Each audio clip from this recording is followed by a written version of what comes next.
Hi, it's Totally great to meet up with you again yesterday and spend an hour on the range with you working on your game.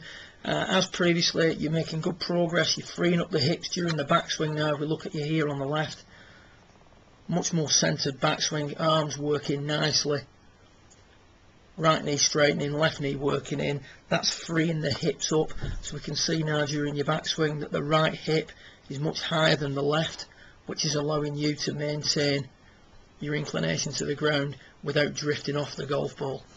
From there, one of the problems is that we're trying to release the club still. So as we come in, we're a little bit active with the hands, and we can see as we do that the club gets out in front of us a little bit too much and then works left with a club face that's rotating over. In that instance, you pull hook that one to the left. However, if you make that same sort of move with a longer club as we were discussing yesterday, the likelihood is that the club face will be more open to that path and you'll hit the cut that you're experiencing with your driver. So what we did here on the right was just suggest that we keep the handle of the club leading the club head to impact. We don't want to work on releasing the club, we don't need to. We want that club, if we can maintain the angles in the wrist now and keep leading with the handle, we can see now that we attack that ball a little bit more from the inside and hit out at it for longer during the through swing. We don't need the blade to rotate over, because remember, the blade is starting or controlling the starting direction of that golf shot.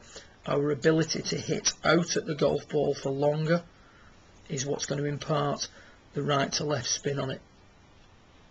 We can see there you make a much better pass at it through impact. So really, Tony, it's a case of quieting the hands down. As you do that, you're going to eliminate any tendency you have of hitting the ground behind the ball. You're also going to increase the speed of the club at impact, because as we discussed, flicking the club head at the golf ball does not have, it may feel like a quicker movement, but the club gets to the ball sooner, and consequently there's not as much time to accelerate the club head. So keep the handle leading, keep the hands nice and quiet, and I'm sure you're going to see good progress in your shots. Well done. Speak soon in a couple of weeks.